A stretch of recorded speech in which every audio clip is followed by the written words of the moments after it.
Japanese-sponsored republic.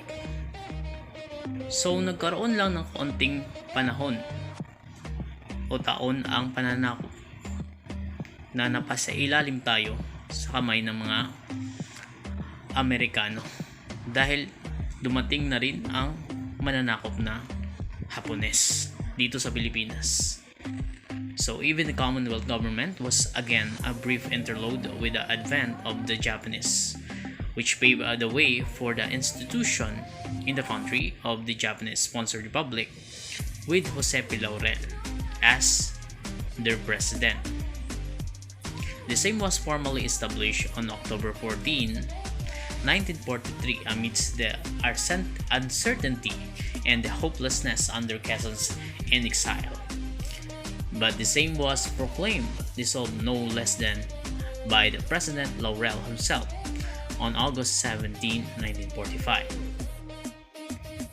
So the invasion of the Japanese to the Philippines started on 8th of December 1941, 10 hours after the attack on Pearl Harbor.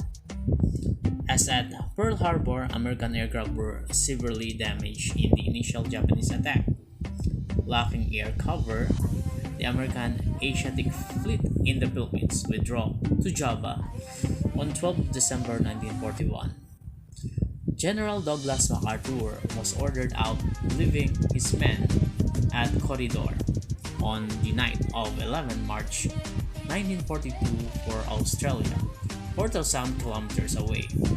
The 76,000 starving and sick American and Filipino defenders in Bataan surrendered on 9 of April 1942 and were forced to endure the infamous Bataan Death March, on which 7,000 to 10,000 died or were murdered. The 13,000 survivors on Corridor surrendered on 6 of May. Jose Paciano Laurel y Garcia, commonly known as Jose P. Laurel, was a Filipino politician and a judge. He was the president of the Second Philippine Republic, a Japanese puppet state. So kilala siya bilang puppet president under the Japanese regime. So the Japanese during World War was conducted in 1943 to 1945. Japan occupied the Philippines for over 3 years until they surrender. So the dissolution of the Japanese-sponsored republic was a prelude to the American forces liberating the Philippines from the Japanese under command of the military general of his time, General Douglas MacArthur, who immediately restored the Commonwealth government on October 23, 1944, under heavy fight with the enemy. So this means a highly effective guerrilla campaign by Philippine resistance forces controlled 60% of the island, because the Philippines are comprises of different types of islands, mostly jungle and mountain areas.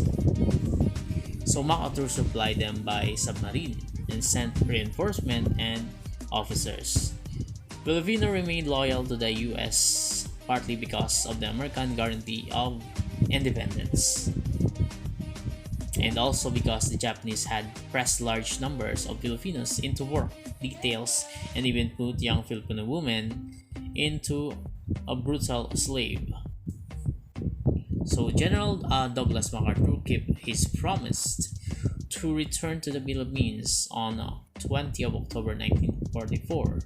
So nakilala natin si General Douglas MacArthur sa quotation niya na "I shall return." The landings of the island of Leyte were accompanied by a force of 700 vessels and 174,000 men. Through December 1944, the island of Leyte and Mindoro were cleared of Japanese soldiers. During the campaign, the Imperial Japanese Army conducted a suicidal defense of the islands. Cities such as Manila were reduced to rubble. So in the end, no, natalo din ng mga Amerikano yung mga Hapones na paalis sila dito sa Pilipinas. So the restoration of the Philippine Commonwealth paved the way for the declaration of the Philippine Republic on July 4, 1946, as originally envisioned in the Tidings-McDuffie Law, with a 10-year transition period in place. Hence, the rebuilding of the nation from the rubble of war was left entirely to the Philippine government, plagued with economic destruction, low moral and politically divided citizenry between the democratic and communist ideologies. So, it means to say,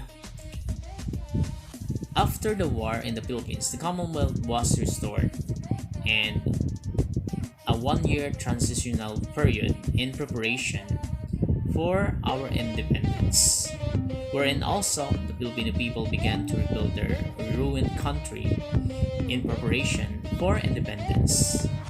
Immediate free relief operations are already underway in combat areas in the Philippines.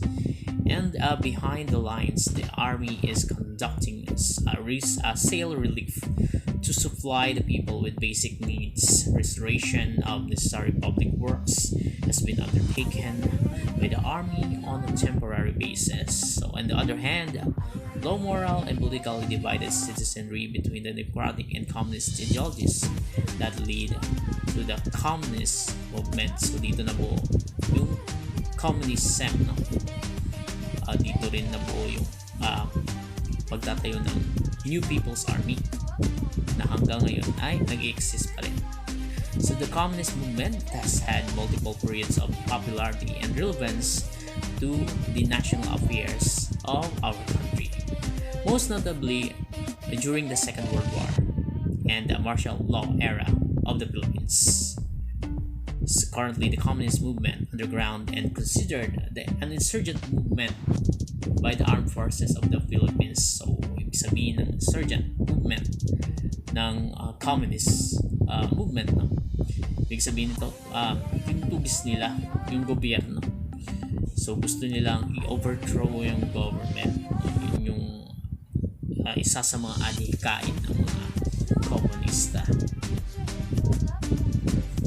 So, ibig sabihin dahil sa matinding hirap na dinanas ng mga Pilipino sa post-war era,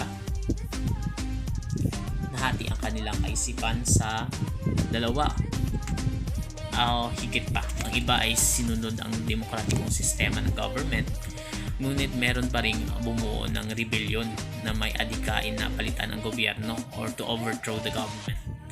So, dahil dito, ang communist movement ay kinilala ng AFP or Armed Forces of the Philippines.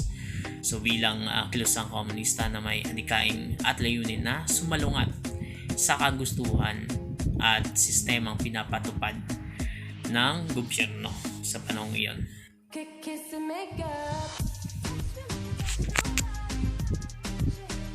So the former look up the American idealism of democratic life with its accrued freedom from wants, thereby constituted merely of the elite members of the society, while the latter, who constituted the majority poor, mostly peasants, and exploited industrial workers, look up communism as their only way out the poverty with the use of armed struggles. So thus we had hukbalahap in the mid-50s, o mas kilala sa tawag na Hukbong Bayan laban sa Hapon, na kilala bilang samahan ng mga gerilya na lumaban sa mga Hapon noong panahon ng digmaan. So ito ay binubuo ng mga magsasaka at mga komunista sa Pilipinas na pinamumunuan ni Luis Tarok. And lately, the NPA in the 60s founded on March 29, 1969 by the collaboration of Maria Sison and former member of Hukbong Bayan Bernabe Buscaino. in Ninoy Aquino's house with his supervision. So dahil dito, there are rumors, no? Masasabi rin sa kasaysayan na ang utak ng NPA ay ang namayapang si Benigno Ninoy Aquino, na asawa ng late President Cory Aquino. So the NPA is one of the key figures in the ongoing communist rebellion in the Philippines up to the present until now, together with the MNLF, MILF, BIFF, Abu Sayyaf, and the latest ISIS group in Mindanao. Kilala natin yung ISIS, no? Sa Mindanao, sila yung nagsimula ng battle in Marawi na nangyari sa Marawi City sa Mindanao region. These are groups and their labor and counterpart has greatly prejudiced our fight, political and economic instability. So dahil dito sa mga communist group, medyo napabagal ang unlad ng ating ekonomiya because of their opposite philosophical ideologies against the government. Next, we have the political reforms.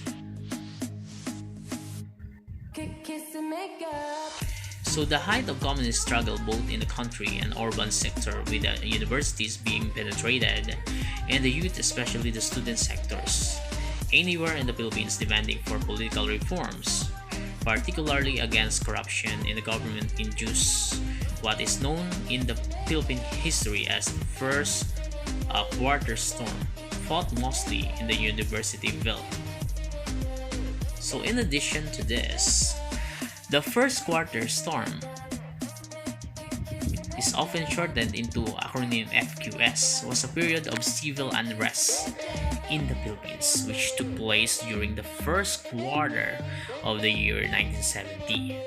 It included a series of demonstrations, protests, and marches against the administration. So iba't ibang demonstration o protesta laban sa kasalukuyang gobyerno noong panahong pamuno ni President Ferdinand Marcos, mostly organized by students from January 26 to March 17, 1970. So gusto nilang baguhin yung kasulukuyang administrasyon sa pamumuno ni President Ferdinand Marcos na nakilala nila bilang isang presidenteng diktador noong panahon yun. It creates political reforms therefore. Isa sa mga dahilan kung bakit nagkaroon ng first quarter storm with the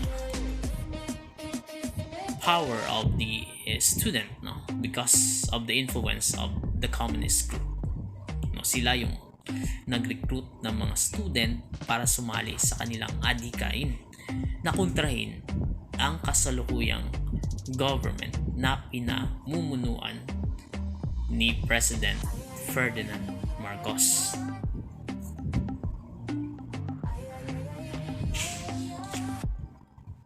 Political reforms was characterized by chaotic student rallies and demonstration coupled with indiscriminate and equally chaotic labor strikes in the industrial sectors, joined by the peasant clamoring for agrarian reforms against landlords and hacienderos in the countryside. The student moderates, which still dominated the university belt, demanded for the rewriting of the 1935 Philippine Constitution, which they allege as anti-Filipinos, being the legacy of the American vested interests in the Philippines. Gusto nilang baguhin yung kasalukuyang institusyon na pinamana sa atin ng mga Amerikano, yung 1935 Philippine Constitution. So in this type of demonstration or protest with political reforms, so violent dispersals of various protests were among the first watershed events in which large numbers of Filipino students of the 1970s were radicalized against the Marcos administration. So due to this dispersal, many students who had previously held moderate position, for example, calling for legislative reforms, pagbabago sa pamamahala sa gobyerno, became convinced that they had no choice but to call for more radical social change na tinatawag. So adhikain ng mga students na to yung land reform, yung pagbabago sa constitution. Let us proceed to framing of 1973 Philippine Constitution. Amidst prevailing chaos of the first quarter storm, President Ferdinand E. Marcos called for the 1971 Constitutional Convention to rewrite the 1935 Philippine Constitution. So, na-revise or nabago yung dating Constitution na 1935 to turn into 1971 Constitutional Convention sa pamumuno ni Ferdinand E. Marcos. So in the process, however, the convention was marred with the Payola scandal, with one delegate by the name Eduardo Quintero accusing Marcos men of distributing Payola envelopes to ensure the insertion of parliamentary type of government in the 1973 Constitution so that Marcos would remain the chief executive of the land beyond 1973 as Prime Minister, since his term as President would end in 1973. So, ibig sabihin, sekretong ipinapatupad ng pamahalaang Marcos yung pagbabago sa Philippine Constitution, at dahil dito sa pagbabagong ito, meron silang ginawang plano na to turn our constitution as the insertion of parliament government na halal sa kanya bilang isang prime minister ng Pilipinas. The said scandal angered all sectors of the Filipino society, which culminated the first quarter storm into a semi-revolt atmosphere, especially in Metro Manila. The euphoric political upheaval prompted then the President Marcos to proclaim martial law over the entire Philippines on September 21, 1972, according to save the Republic to form a new society with his historical Proclamation 1081. So because of the first quarter storm, nag-create nabuo yung anarkiya. Ibig sabihin yung mga tao hindi na sumusunod sa pinapatupad na batas or sa pamumuno ng gobyerno. So napilitang mag-proclaim or magproklama ng martial law si late President Ferdinand E. Marcos because of the new society, to form a new society with his historical proclamation of 1081 under martial law. Thus, with the proclamation of martial law and with the opposition either put behind bars or escaped to exile, with some practically missing, convention in submission to martial law completed the 1973 Philippine Constitution. President Marcos, with haste and unprecedented approach, with the use of his martial law power, had the same approved by a barangay assembly on January 17, 1973. Said approval was questioned before the Supreme Court, the same being in violation of the amendments provision in the 1935 Constitution. The Supreme Court, however, in what appeared to be a vacillating decision, said that since there was already acquiescence on the part of the Filipino people, there was no more judicial obstacle for its enforcement. So in our country, we have a total of 6 constitution. The constitution ay mas kilala sa tawag na saligang batas ng Pilipinas. It also includes how powerful a country is. So the 1973 Philippine Constitution started when President Marcos re-elected because of his desires to remain in power beyond his legal tenure. So lumampas na siya sa kanyang termino because of this 1973 Philippine Constitution. So naipagpatuloy niya yung pamumuno niya sa Pilipinas under the Proclamation 1081, the martial law. So he declared martial law in 1972 bago pa matapos ang pamumuno niya para mas magbigay ng power sa kanya o ma-activate agad. He then manipulated going constitutional convention at ito ay nagiging resulta sa pagkakabuo ng the 1973 Constitution, which allowed him to rule by decree until 1978.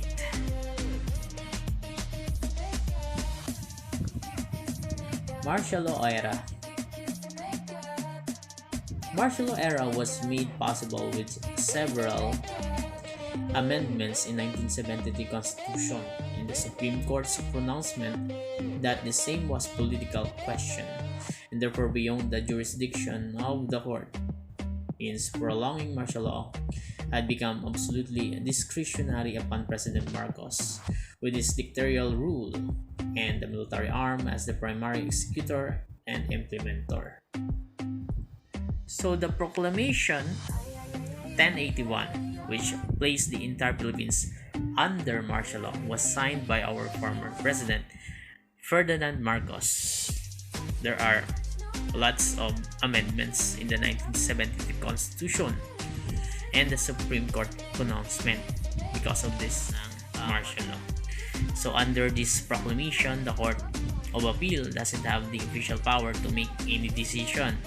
Because of martial law, President Marcos has the will to use it upon also the supervision of the armed forces or the military arm to execute or to put into effect ang nasabing batas.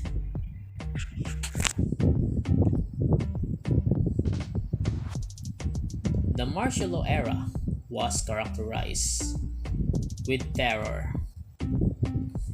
cronyism, and with people incarcerated, missing, or seen salvage.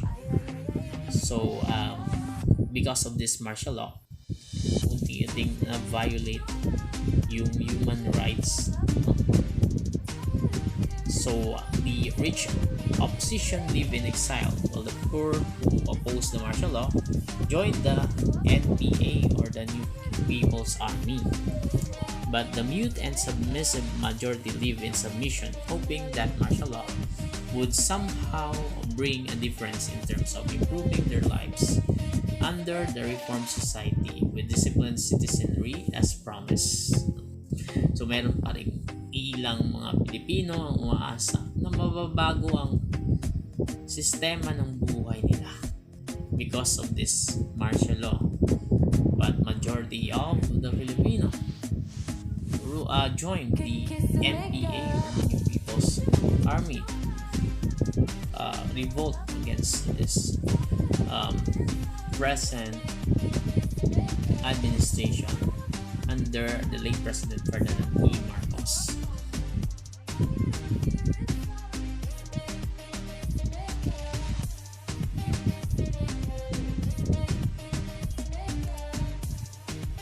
In its entirety, martial law was a failure which brought so much hardship to the majority, while the few, especially the Marcos crony, amazed with wealth. The falling health of Marcos and the power struggle between Imelda Marcos, the wife of the President Marcos, and the one Ponce Enrile, then the defense minister, and perceived number 2 main in martial law as to who would be the next president to replace President Marcos, together with the rampant abuses of military weakened martial law. NPA was gaining membership and so was the MNLF in Mindanao under Nur Miswari. The political elite continued their fight abroad.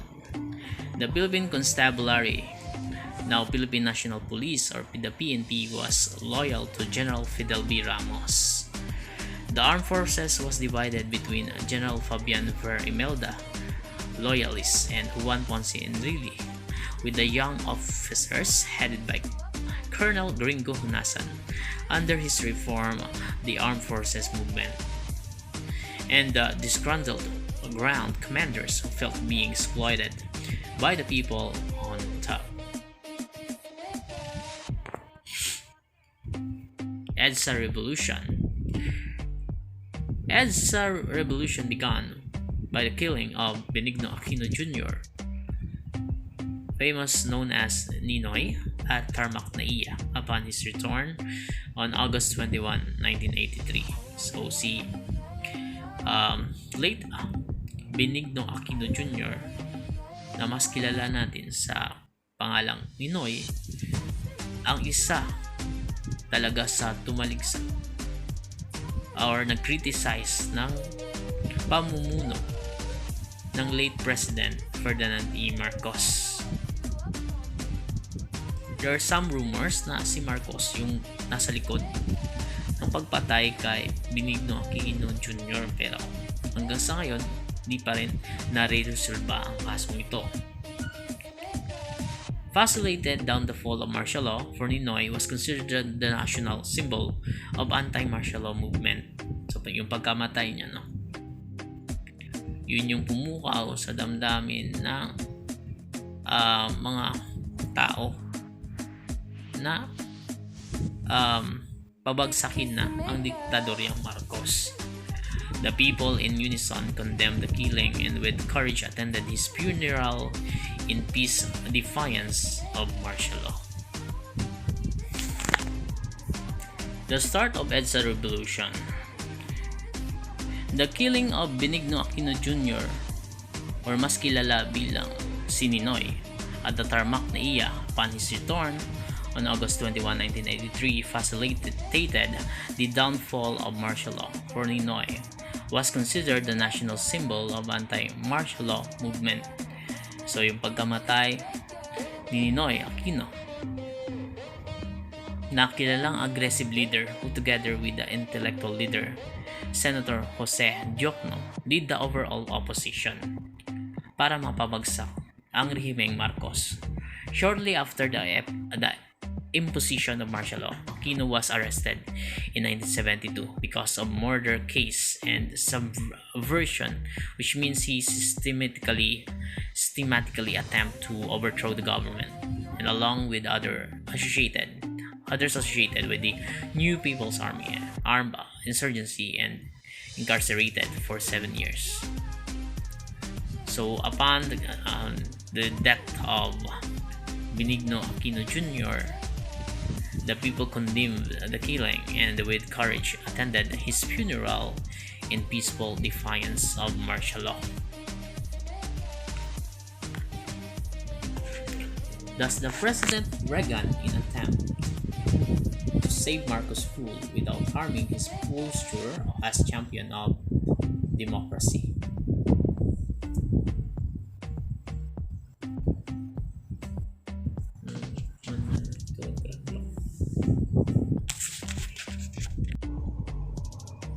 Because of this falling of Marcos' administration, President Reagan, the 40th President of the US, made an attempt to save Marcos' rule without harming his posture as champion of democracy. Pressured Marcos to install democratic reforms in terms of mock election, liberalizing his rule. Thereby, pataang pambansa was installed. Martial law was lifted at least on papers and allowing rallies and demonstrations against dictatorship. Cory Aquino, the wife of Ninoy, took his place as the national opposition leader to condemn martial law openly, publicly, and vigorously. So in addition to this, the Reagan administration came to power to convince the Marcos regime to end martial law. President Marcos formally ended 80 years of martial law on the eve of Reagan's democratic concern. The euphoric demand or the exercise for democracy from all quarters to give justice to Ninoy and to Marcos' rule prompted the US to demand upon Marcos to call for a snap election on February 6, 1986 as a precondition to continue the US support of Marcos' martial law. So the Philippines presidential and vice presidential election of 1986 were held on February 7, 1986, popularly known as the 1986 snap election. So ang snap election ay isang proseso ng halalan o paraan ng paghahalal sa petsa o araw bago ang talagang itinakdang araw nito. Sa sitwasyon ng Marcos administration, nais na ring matapos ng administrasyon ang issue tungkol sa martial law. Kaya kailangan ding magsagawa agad ng snap election at para maipagpatuloy na rin ang pamamahala sa gobyerno na susuportahan ng US sa panahong iyon. So Marcos confident he would win the election with his martial law mechanism gave way. His snap election was held with Marcos' political party, the Kilusang Bagong Lipunan, and Cory Aquino with Doy Laurel for the United Opposition or the UNIDO as the opposition party.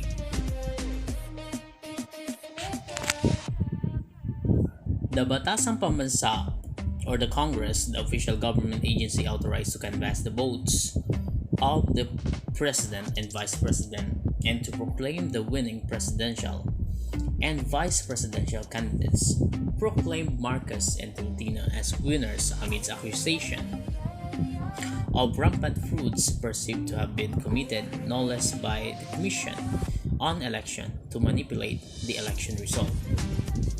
Noted in this regards was the observation of the US Congress, which sent official representatives to observe the snap election. According to them, massive election frauds were committed by both sides of the party.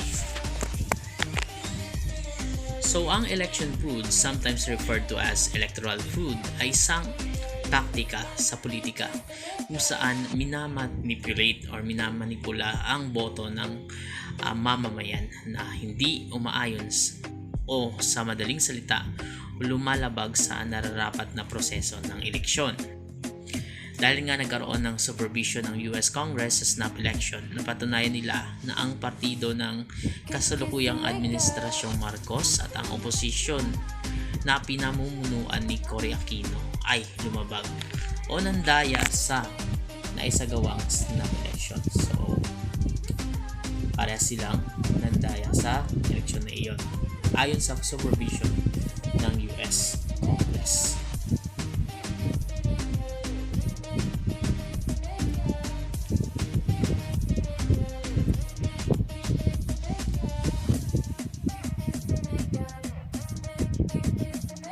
Amidst the massive protests wherever in the Philippines, especially in Metro Manila, Ramos and Enrile,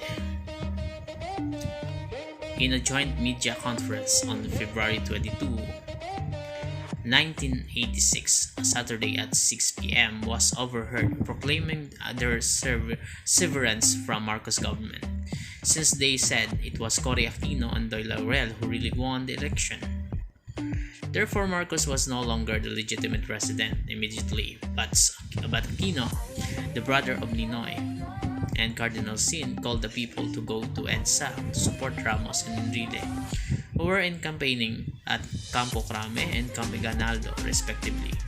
So that the night and until the next day, millions of people went to EDSA. So the said observation was even taken to mean the US last attempt to have Marcos justify official result of this snap election. So the perception that the US was still behind Marcos at that point in time was still prevailing. So meanwhile, Cory Aquino, with the support of the masses, even more condemned Marcos in public. The allegation of massive frauds and the call for civil disobedience to Marcos government were intensified. So dahil nga nanalo ang Marcos administration sa eleksyon na iyon, ay lalo pang napaigting ang kadahilanan na nais ng karamihan na mapalitan na or mapatalsik na ang kasalukuyang gobyerno na pinamunuan ng late President Ferdinand A. Marcos. So unti-unting nagkaroon ng anti-Marcos sentiment. Nagkaroon ngayon ng massive protest sa EDSA at kahit saang lugar man sa bansa, lalong-lalo na sa Metro Manila, sa pamumuno ni Cory Aquino para mapatalsik at mapalitan niya ang kasalukuyang administrasyong Marcos.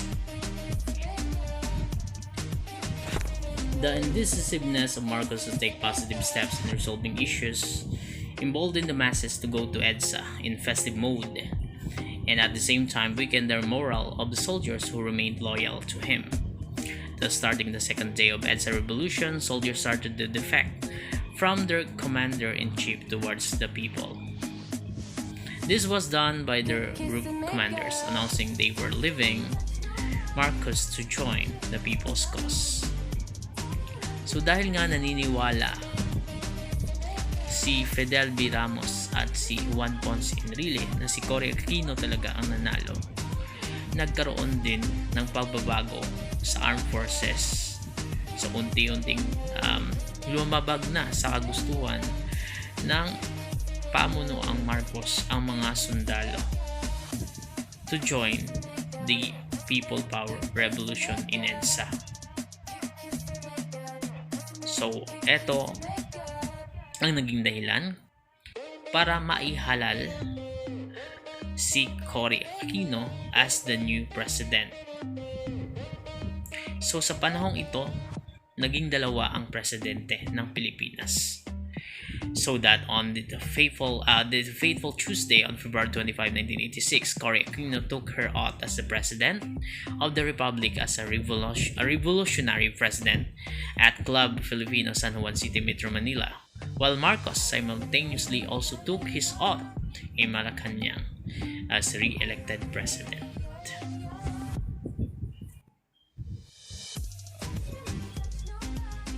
For the moment of the Philippines had two presidents. On the night of February 25, 1986, at about 9 p.m., it was heard over the radio that a helicopter landed on the rooftop of Malacanang to bring Marcos to Hawaii. So the falling of health of Marcos, yan yung naging dahilan bakit pumunta siya sa Hawaii, no? Para magpagaling. Thus, martial law finally ended in a peaceful people power revolution at EDSA on January 25, 1986. This is otherwise known in the Philippine history as the Yellow Revolution.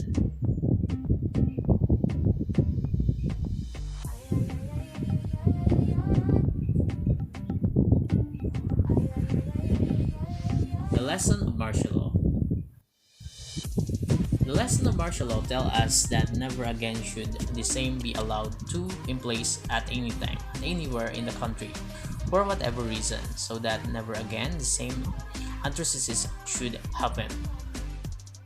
Moreover, it tells us that the people themselves and no others, by their unified and concerted acts, could liberate them from whatever predicament or oppressive situation they are in, no matter how difficult or dangerous it may be. So besides the EDSA revolution or the EDSA legacy, likewise tells us that not even the most powerful country like the US of America can dictate the fate of the people. Even of the poorest country like the Philippines, if the people themselves decide their future because the Americans been followed, they would have not abandoned Marcos and his martial law due to the leverage afforded by Marcos in return of their support. But when the Americans saw the Filipinos were determined to overthrow Marcos' regime, and there was no way to save him and his martial law, The Americans left Marcos and even facilitated his downfall by directly lifting him and his family from Malacanang to Hawaii on that fateful day of February 25, 1986. It paved the way to instill the Cory Aquino government as the new president of the Republic. So in the lesson of martial law, it tells the futuristic accomplishment of the Cory Aquino government. So matutunghayan natin ngayon kung naging tama ba na maihalal si late President Cory Aquino as the new president of the Republic of the Philippines. Dahil nga sa martial law na to at nagkaroon tayo ng EDSA Revolution para mapatalsik ang diktadoryang Marcos. Post-martial law era. The assumption to office of Cory Aquino with her revolutionary government that gave her an absolute power to overrule the government in terms of replacing all Marcos people who were perceived as corrupt public officials had given so much hopes, especially the poor, for a better life through an honest, sincere, and uncorrupt government. However, no substantial change had taken place, except change of people in the sense that the government had been dominated by Aquino's cronies, as martial law era was dominated by the Marcos cronies. So sa makatuwid, hindi rin halos nasolusyonan ng Administrasyong Aquino ang kasalukuyang problema ng ating bansa. Ang corruption at kahirapan ay lalo pang lumala sa pamumuno ni late President Cory Aquino. Ang nabago lang niya ay ang mapalitan ang Administrasyong Marcos sa pamumuno niya bilang bagong presidente ng Pilipinas. Sa panahon ng pamumuno ni Cory Aquino, hindi na rin niya sinuportahan ang nasimulang mga plataforma ng dating Pangulong Marcos tulad ng nuclear power plant na kung saan magkakaroon ng mababang singil na kuryente ang lahat ng mamamayang Pilipino at para hindi na umasa sa oligarkiyang Lopez na nagmamay-ari ng private company na Meralco sa panahong iyon hanggang sa ngayon. So sa pagkawala ni Marcos, ang Meralco na dating nalugi sa kamay ng mga Lopez ay ngayon ay naibenta ulit at muling naibalik sa kanila dahil si Cory Aquino na ang namumuno. Dagdag pa rito, sa pagkawala ni Marcos, hindi na rin naipagpatuloy ang Green Revolution, Blue Revolution na tumutukoy sa pagkakaroon ng sapat na pagkain at sa katunayan, sa panahon din ni Marcos, ang Pilipinas ay kinilala bilang isa sa mga maunlad na bansa sa Asia, nakilala sa pangunahing pinagkukunan ng bigas at iba pang produktong pagsasaka. Marami pang mga gagandang proyekto at plano ang dating Pangulong Marcos at ilan sa mga ito ay magsapag hanggang ngayon ay tinatamasa din natin mga Pilipino. So hindi lahat ay nahinto sa pagupo ni late President Cory Aquino.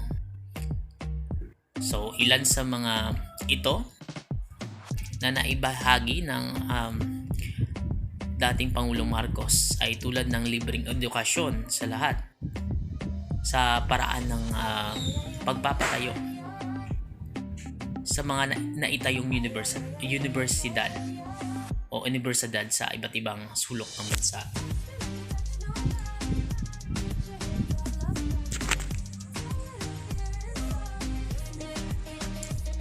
So during Aquino's time, the poor even became poorer. With the elitist policies of the government continued and the oppression of the poor remained. Contractualization in the labor sector was even institutionalized in the labor code. Ayan. So, pag sinabi natin contractualization, no? So, walang nagiging permanent sa isang trabaho. Kumbaga, makakabenepisyo dito ang mga private company na kung saan merong limited lang na buwan o taon ang isang empleyado at pwede na siyang palitan ng panibagong mga empleyado. That's why it is called contractualization. So, the Anti-Poor Policies were enacted into laws. Pro-poor legislations were supported with restrictive implementing rules so as to make intended beneficiaries impossible to avail of the same. Thus, after about 30 years of the EDSA People Power Revolution, the majority of Filipino people remained poor amidst the claim of material progress by the Pinoy administration. The infrastructures, the commercial establishment, and the increase of the GDP or the gross domestic product, while considered an index of the country development, are not true replica of the people's progress and betterment. The reason is that said material progress is enjoyed only by few business tycoons doing business in the Philippines. So dito namayani ang oligarkiyang Aquino at pamilyang Lopez na siyang kumukontrol sa mga negosyo o sa mga main businesses dito sa Pilipinas, kagaya ng langis, ng kuryente, ng media at iba't iba pang sektor sa government. The alleged employment opportunity brought about by this foreign investment cannot be considered an advantage to the Philippine people since our employment system is exploitative that even reduced the Filipino workers to slavery right in their own country. So namayani talaga yung kahirapan or yung poverty sa time ni Cory Aquino. So hindi naramdaman ng masang Pilipino ang pagbabagong hinahangad nila dapat sa pamumuno ni late President Cory Aquino. While those who work abroad, even if acclaimed as unsung heroes, are subjected to subhuman slavery. Thus the saying, ang manggagawang Pinoy ay alipin sa sariling bayan at lalong higit na alipin sa lupang dayuhan. So dahil nga sa hirap ng buhay sa Pilipinas sa panahon ni Cory Aquino, no? Lahat ng mga produkto, mga basic needs ay tumaas at nagka-problema sa paraan ng mga Pilipino para magkaroon ng trabaho or employment rate. Kaya karamihan sa mga Pilipino ay nag-ibang bansa. Kahit nga tawagin silang isang bayani, no? Dahil sila ang nagko-contribute ng malaking porsyento ng buwis dito sa Pilipinas, hindi pa rin mapagkakaila na ang manggagawang Pinoy ay alipin sa sariling bayan at lalong higit na alipin sa lupang dayuhan.